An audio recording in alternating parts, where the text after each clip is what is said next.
Everything started with a surprise late-night Instagram Live, in which very distraught Erica Mena shared a bombshell rumor that seemed too outrageous even for love and hip-hop. Atlanta's horrible turn of events has prompted speculations to spin out of control, with accusations swirling that Mendeecees is the father of Erica's cover pregnancy. According to DNA findings, viewers are startled to discover that Erica was unexpectedly hospitalized after a furious Yandy Smith-Harris reportedly challenged her in a private meeting that got combative. The neighborhood was shocked as claims of fraud and dishonesty spread over social media, according to reports. Family members were left unclear of whom to trust, as heated phone calls echoed in the night and text. According to insider sources, texts were leaked.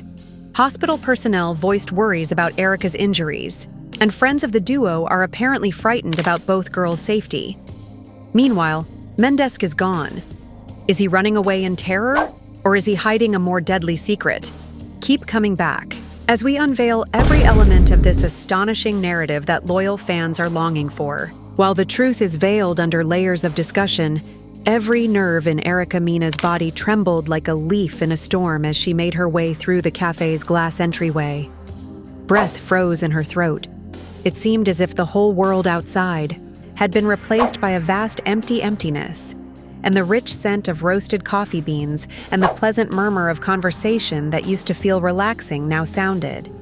Strangely, she observed Yandy Smith-Harris seated in the corner of the booth with her arms wrapped over her chest and her eyes unblinking and frigid. Every pound of Erica's heart functioned as a stinging reminder of the sealed package she was clutching, the one that housed her future and tore apart her past. The words remained in her brain no matter how many times she read them. A DNA analysis. It was discovered that Mendeecees is the biological father of Erica Mena's expecting child, with a probability of 91. 9% of her senses were swamped with memory of late-night chats and laughter, including the first time Wendy had taken her to this cafe, and the several afternoons she had spent cuddling up with a hot cappuccino and discussing her fears and hopes in the safe harbor of their friendship. But all of the treasured memories suddenly felt contaminated, as if the haven of those times had been irrevocably ruined. Erica sank into the booth opposite from Yandy, her back flattened against the chilly vinyl seat, her fingers so wobbly she could not hold the seal. Normally warm and cordial, Yandy's gaze where Erica's pulse hammered so loudly in the quiet. That followed that she wasn't sure Yandy could hear anything else at all, as if it were a Yandy moved forward and placed the envelope on the table between them. "Open it," Yandy demanded in a stern, low voice. Eric's chest tightened as she lifted the paper and unfolded it with a timidity she both feared and needed. Her throat felt dry and raw. Her doom was written on the lone page that was simple and unadorned. The DNA test findings verified many. Harris is seen as the father with a probability of 91.9%. In a bold black pattern that stood out, Erica's stomach emptied out in a wild fall into the white backdrop, leaving her breathless and her eyesight restricted to that one proclamation. Tears flooded her eyes and caused them as she tried to glance up at Yandy. Her voice shook like an autumn leaf as she whispered, "I didn't intend for any of this." Yandy's jaw clenched, and she murmured in a brittle voice, "Don't intend to betray me. Take my husband." Each charge hit like a blow, causing Erica's chest to flare with fresh sensations of panic and shame. With few words, Erica managed to speak. "It wasn't like that. I was afraid. I believed that you and Mendeecees were done. You two had separated up." He said, "I never intended to." She stopped off, unable to continue the phrase. The intense ache in her chest made her lips curl into a "you had a mistaken" idea. Her face was only inches away from Erica's as she went across the seat till her elbow was resting on the edge of the table. "I never cheated on you, never told you lies, and you knew exactly what you were doing as you sat here day after day." Erica drew a shuddering breath and closed her eyes. She begged, "Please try to understand. I feel that I could settle this without causing damage to anybody." Yandy spat with a raised voice. "You repaired nothing. You made my life. Everyone is making fun of you and criticizing you, and blogs, Instagram, and Twitter are tearing you apart." Erica swallowed the vomit that rose as she opened her eyes and covered her mouth with her palm. She whispered, "I'm very sorry." Yandy wasn't done. After a tense silence, Yandy lunged forward and seized Erica's wrist with surprising power. Erica felt anguish sear her hand. She held back a gasp. "You believe apologizing will make this go away?" Yandy screamed, "You believe your apologies are credible?" She quickly shoved Erica aside. Erica landed hard. After slipping and hitting her heel on the table leg, an incredible agony rushed up her arm. When her wrist hit the tiled floor, her head followed, creating a horrible shattering sound in her skull as it impacted the marble edge of the table, as the globe turned and the lights above broke into a galaxy of bright stars. The taste of copper flooded her tongue. Suddenly, the music, murmur of debate, and even Yandy's furious ranting dissolved into a far-off boom. Erica's eyesight quickly got clearer before the darkness overtook her. The antiseptic sting of hospital, air filled her senses when she ultimately came to, even though she wanted to vanish the heart. Monitor's continual beep felt like a tease, and each pulse served as a reminder that she was still alive. The IV in her arm acted as a lifeline linking her to a world she didn't know, as she lay on a little stretcher with spotless white blankets wrapped around her. She squinted against the bright light as her head buzzed and her vision blurred with each pulse. Her wrist throbbed, and a tight bandage enveloped it in a cage of misery. Her body fought her efforts to sit up as nausea set in. She cringed when a gentle hand caressed her shoulder, and a nurse moved forward, a mask of professional concern, covering her face, whispering, "Take it easy. Your fall has been tough as we complete various tests. I need you to lay immobile." Erica's voice came out as a croak. "Where am I?" The nurse smiled sympathetically. "Central General, you were brought in following the events at the cafe. You hurt your wrist after hitting your head for a slight concussion, and the doctor wants to keep you under surveillance." Erica nodded and closed her eyes for a while, embarrassed, and pain building a knot in her chest like a never-ending horror movie.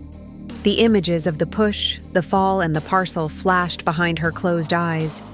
She felt silly for ever believing she could conceal her pregnancy, and depending on Mendeecees to shield her from curious eyes on the tray next to her, her phone burst. Her belly twisted with dread as she peered at the screen messages alarms. Text after text. Dina findings reveal paternity controversy. Mendeecees in hiding. Erica hospitalized following Yandy's assault. She closed her eyes once more after sliding the phone back into the tray as it was a hot coal. Her chest knot got tighter. She just thought it would be on her terms. Since she had knew the truth would be revealed, it was all out of control. Now her room's door creaked open and a guy creeped in. Mendy saw Harris standing at the doorway, his tie untied around his neck, his suit jacket rumpled, and his eyes filled with dread, shame, and what may have been love. Tired and bloodshot met hers. A part of her still ached for assurance even if she no longer trusted him. He walked gingerly towards her, wondering whether she wanted him there, and finally he knelt next to her bed and gently put his hand on her wrist after lingering over hers.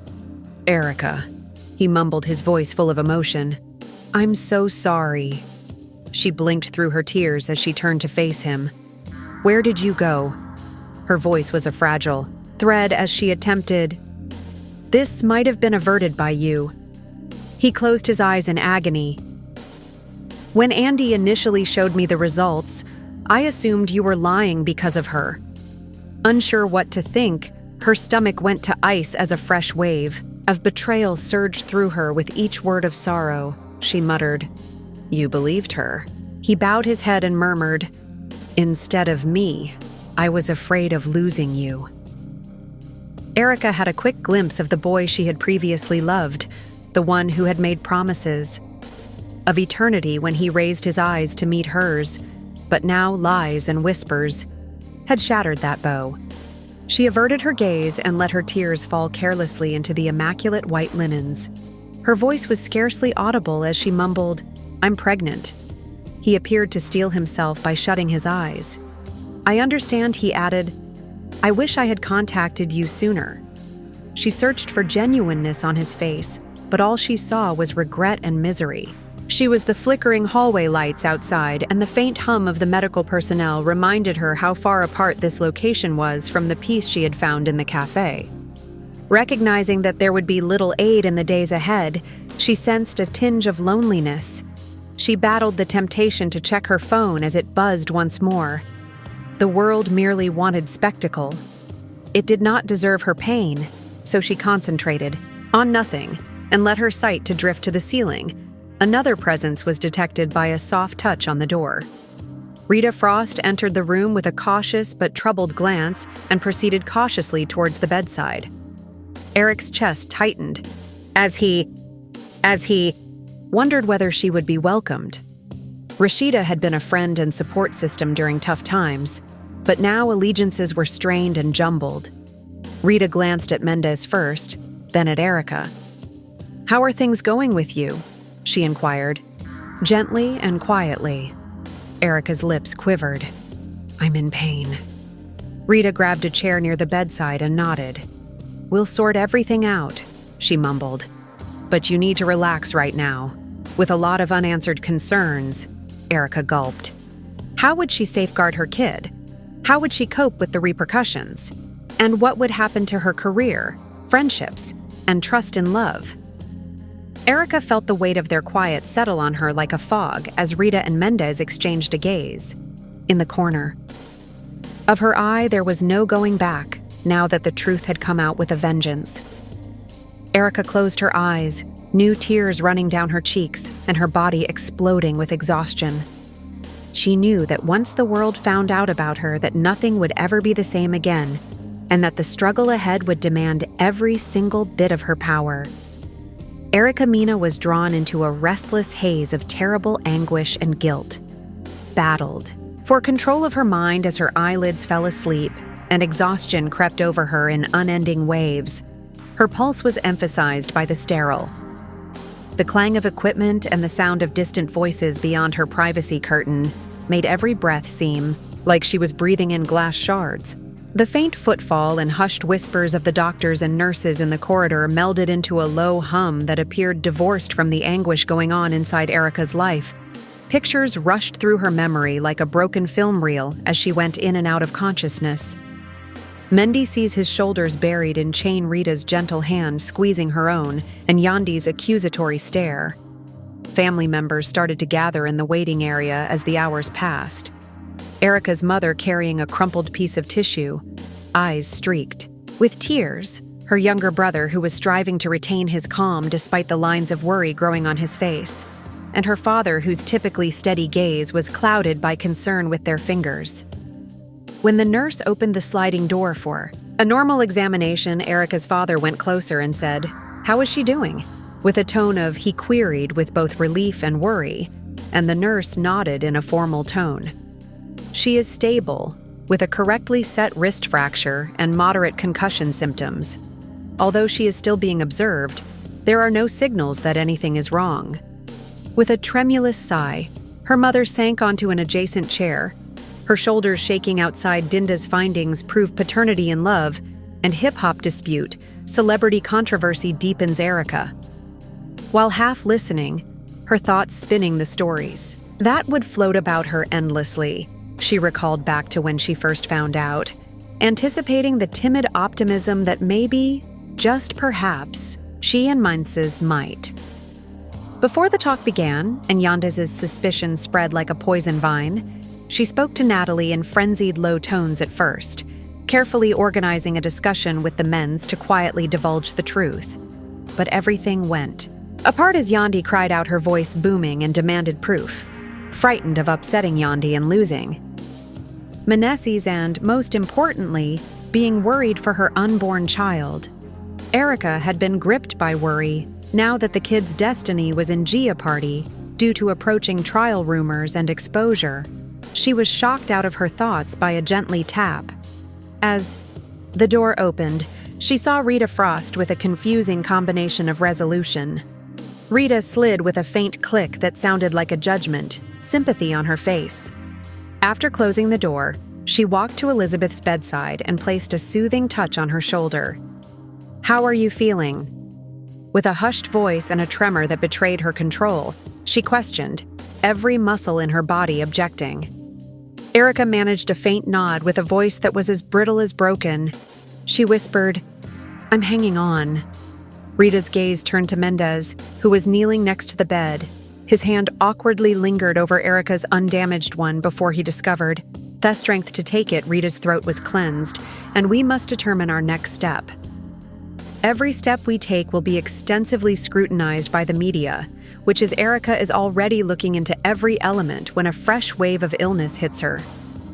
She closed her eyes, even though she knew it was impossible, and mumbled, "I just want silence." With a quiet sigh, "Rita." She pulled up a chair and took a seat next to Mendez, saying, "There's a strategy. We'll meet at 2. A statement has been drafted with the calm, collected tone of an experienced mediator. By our counsel for public release, he wants us to underline that the paternity findings are accurate and Erica was Mindy, the victim, of attack, had watery eyes as he clutched Eric's hand. We'll verify all of Yandy's assertions if we expose that instantly, Erica opened. With a trembling gasp, she concentrated her gaze on his and replied, "We have no choice." Though she knew that keeping silence would be perceived as guilt, the thought of making a public. Her mother pushed a tissue into her palm as her stomach turned and tears streamed down her eyes. Mother said, "You are not alone, sweetie. We will be there for you no matter what." Erica swallowed hard, against the fresh sting of tears, and nodded every glance and story that spread on social media made her feel. As a doctor came to the room with a chart in hand, the lights in the hallway flickered above. "Ms., I'm going to order a few more tests." "Mena," he commented in a quiet voice. "Make sure your wrist is still healing appropriately and there is no internal bleeding." Eric's chest constricted. "All right," she mumbled. He laid the map down on a nearby stand. "We shall return. Soon, try to get some sleep." Erica nodded as he slipped out, leaving her to listen. To Mendeecees' consistent presence and the faint beep of machines with his thumb resting on her face, he lifted a strand of hair off her forehead. "I apologize," he mouthed his regret. Bigger than any rebuke, Erica closed her eyes and wished the ache away. A reminder of why she had to go through this, she envisioned a slight flutter of her unborn child against her ribs and a TV. The crew fought over a quote somewhere in the corridor, and voices rose. She stood up and proceeded to the doorway, partly lifting the curtain. "They're out there," she said in a tone was equal parts desperation and impatience. "Media demand a response since the cameras are rolling." Erica's heart sank. The exterior world was already set to strike, eager to knock her down, with a burning anguish warning her that Yandy's exhibition had inflicted more than just mental scars. She squeezed her hand. When a nurse returned, she helped Mendez remove the bandage off her wrist. He handed Erica a locket from his previous chain with a little photo of her in them. The unborn child's first ultrasound was provided. "Look after this," he whispered. "Never give up hope no matter what." Erica's breath hitched as she clasped the locket to her breast and recalled about in better times. She would have been brutalized and ripped apart by the outside world. But this, a short moment, reminded her of the reason she had to struggle, with every stride being a fresh effort. She hung on to it as the nurse took her down the corridor to the imaging department. Each of the fluorescent lights in the hallway looked to shine, more vividly emphasizing her misery. Her thoughts were filled with threats of litigation, custody conflicts, and constant whispers as she moved onto the little table for the second scan. But she forced herself to breathe slowly and remember herself that her kid was safe for the time being, shielded in her womb, ignorant to the turmoil. Outside the scan passed swiftly, and the machine's constant hum was a cold relief for the technician. When it was finished, she gave a soft nod and said that everything seemed steady. Erica breathed out a sigh of relief as the tech helped her sit up and get her back on the gurney. The nurse then took her back to Mendez, was waiting in her room with a troubled look on his face, and Rita was... She spoke frantically on her phone to the Mendeecees. "The statement is ready." He breathed deeply and gazed. "Are you certain you want to proceed?" I asked Erica squarely in her eyes. His voice trembled as he murmured despite her. Erica's pulse was beating and she nodded slowly. "We must," she said gently. "If Yandy remains quiet, his allegations will stand." He momentarily placed his forehead on hers. Before taking a step back, Erica leaned against the cushions and clutched the locket as Rita and Mendez prepared to deliver their statement to the cameras waiting in the bright hallway. The lights had faded, and the world beyond her window had turned black in anticipation. For the fury she was about to unleash, she closed her eyes. There would never be any serenity inside these antiseptic walls, she realized as the stories swirled. Viciously beneath, the Erica Mena relaxed against the white covers, her pulse a sluggish beat, while the heart monitor beeped continuously, as if every breath she took was weighted by 1,000 whispers, owing to the heavy stink of the hospital. The space beyond the world she used to effortlessly explore has deteriorated into a maelstrom of news items, gossip, and strained relationships. 1 hour ago, Mendez and Rashida issued the well-crafted statement, "Erica is the victim of attack," which was extensively disseminated on social media and on television shows. The conclusions of the DNA test establishing paternity are accurate throughout this attempting. "We humbly seek your privacy and respect," but nothing felt resolved. Even as those words were being delivered, the announcement had not supplied answers, but rather it had fueled conjecture, and generated fresh issues. Both fans and adversaries examined every word, debating over reasons, placing blame, and publicly speculating about whether legal action or custody battles. Erica closed her eyes, letting exhaustion to overcome her. Yet it offered no consolation. Like a twisted movie reel, she kept seeing images of the push. The Erica's wrist slipped way beneath her weight, sending the iced coffee vase crashing and Yandy's hand flying. A devastating punctuation point to a betrayal that went much deeper than any physical blow. The final crack of her head on the tile still rang in her brain. She anchored herself in the tangible world by rubbing her hands on the warm metal of the IV pole. Mendeecees sat close by, peering at the floor while drinking a cup of cold hospital coffee. The despair behind his eyes and the droop of his. When Rosita returned her urgent expression, he lifted his head, bearing the weight of their situation. In a professional tone, "They're contacting us for a live interview in 15 minutes. You must be capable of thinking clearly." Bile rose up in Erica's throat. "I can't," she murmured in a hoarse whisper. "I'm barely surviving." Rita stayed resolute. "If we don't put an end to the rumors, they'll write us off before we can even breathe." Erica closed her eyes. It was unbearable to think of appearing in front of cameras and microphones while still. She felt cheated, but she knew Rashida was right. This was theirs. Chance to influence the debate and provide the public her account of what happened before they were entirely destroyed. Mendeecees rose, up and went across the room, clutching her shoulder calmly and said, "We'll do it together. Yandy has already publicly assaulted you. We must reply." Erica drew a frightened breath and nodded. A medical aide and a cosmetic artist came in just a few minutes, straightening her hair and putting concealer under her eyes to cover up the dark circles. Victoria looked at her visage in the little vanity mirror. She hardly recognized the person gazing back at her with her wounded eyes sunken. When she talked with flushed cheeks and quivering lips, she refused to look away. If she felt that she was moving through a labyrinth of falsehoods, she would address it. When the camera team arrived, the hospital room was transformed into a staged scene, replete with wall-mounted spotlights. Amidst encouraging family photographs and a lot of microphones pointing at Erica, the journalist cleared her voice. "Miss, could you tell us how you are feeling right now, Mana?"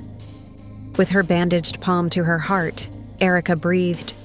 I'm still processing everything, she continued, her voice wavering. I've never felt so much pain in my life as I have in the past 24 hours, she said. Mendeecees nodded encouragingly as she steadied herself and carried on. Speaking into the brutally reflecting lenses, I was deceived by someone I thought a friend. Yet I also believe because truth has power. I accept responsibility for my actions, and the DNA findings are true. I admit my errors and I'm sorry for any harm I may have caused. The reporter raised his eyebrows and leaned closer. So you confess having an affair with Mr. Harris? Erica gulped and whispered.